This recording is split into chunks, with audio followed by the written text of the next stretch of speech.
Hello again, and for those of you who don't know me, my name is Christopher Joll, and if you've listened to any of the podcasts preceding this one, you'll know that I'm the Regimental Historian of the Household Cavalry, and that each week, since the start of the COVID-19 lockdown, I've been recounting stories about some of the extraordinary men who served in the regiments of the Household Cavalry. This week, it's the turn of our priests and prelates. Onward, Christian soldiers! Field Marshal His Royal Highness Prince Frederick, Duke of York and Albany, was a Hanoverian prince whose sobriquet, the Grand Old Duke of York, is today better remembered in the nursery rhyme than the man himself. York was the second and favourite son of King George III, and a soldier by profession, whose first military appointment, aged 17, was as Colonel of the 2nd Horse Grenadier Guards, later the 2nd Life Guards, an appointment that he took up whilst also serving as the Bishop of Osnabruck, a post he'd held since the age of 1. The bishopric of Osnabruck was a quirky see within the Holy Roman Empire that alternated somewhat unusually between Protestant princes and Roman Catholic priests. Once elected, the Prince Bishop benefited from a very large income from the diocese, which is why his parsimonious father had proposed his candidature in the first place. The Duke of York was not, however, the first household cavalryman to have carried a sword at the same time as a crozier. 100 years earlier, Henry Compton held a cornet's commission in the Royal Regiment of Horse, later the Royal Horse Guards, before exchanging his sabre for a crozier and becoming successively Bishop of Oxford and then Bishop of London, Dean of the Chapel Royal and a Privy Councillor. Although tutor to King James II's daughters, Princesses Mary and Anne, Compton was suspended from his various public and religious offices during the brief reign of the fervently Catholic king. Under the circumstances, it's not surprising that Compton was one of the Immortal Seven who, in 1688, invited the Prince and Princess of Orange to replace King James on the throne of England, once again donned uniform during the Glorious Revolution, leading with sword drawn an escort for Princess Anne of 200 men of the Earl of Devonshire's dragoons, and presided at the 1689 coronation of King William III and Queen Mary II. He was, however, later twice passed over, to his bitter disappointment, for the Archiepiscopal See of Canterbury.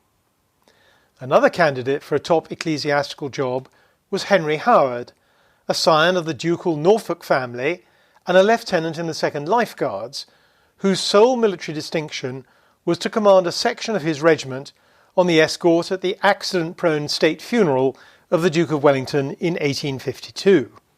Immediately following the Duke's interment, Howard resigned his commission and left for Rome, where he entered the Academy of Ecclesiastical Nobles, emerging 3 years later as a Roman Catholic priest.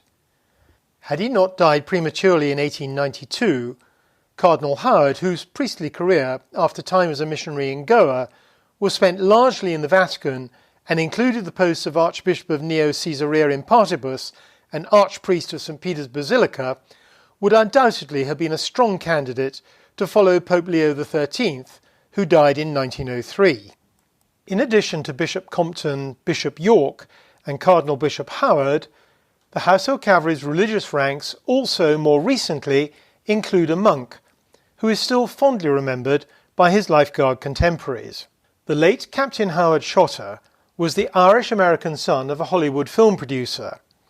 As Lieutenant Christopher Knox, also formerly of the Lifeguards and now a licensed lay minister of the Church of England, relates, Howard left the army in 1975 and returned to Trinity College, Dublin, where he prepared for ordination into the Church of Ireland. Ordained in 1977, he began his ministry on the staff of Limerick Cathedral before moving to Northern Ireland.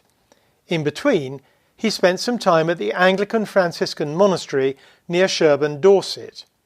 He always had high church leanings, not something for which the Church of Ireland is noted. In the late 1980s, Howard abandoned the Church of Ireland and started training to become an Eastern Orthodox monk. For reasons I've never discovered, this all happened in a converted garage in North Wales. Once he'd become a monk, he went off to the USA, where he became famed for his strict adherence to all the teachings and rituals of the Orthodox Church. Quite a journey for a wealthy American ex-lifeguard who liked the good things of life. Howard died of a brain tumour in the late 1990s, but there is an odd postscript. In 1999, I was telephoned by Colonel Peter Rogers to say that an Eastern Orthodox monk had turned up in Haverfordwest, South Wales, claiming to be Howard Shotter and brandishing his commission and passport.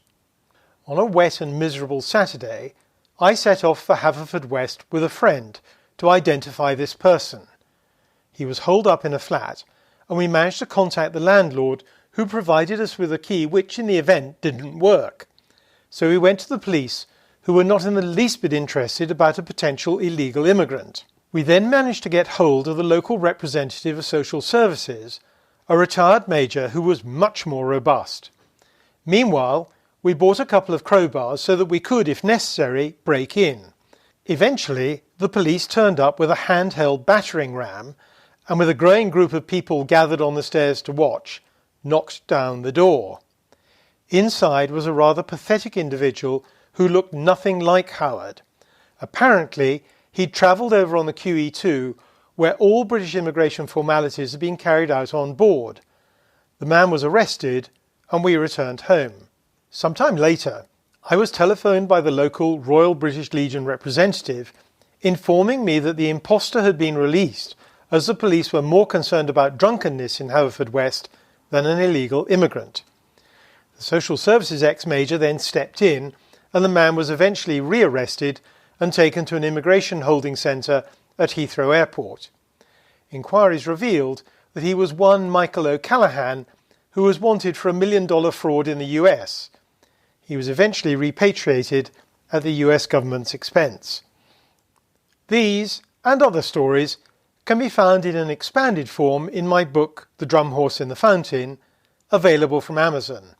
Next week, I'm going to be talking about a household cavalryman who is, without any doubt, suffering for all eternity in the deepest circle of hell.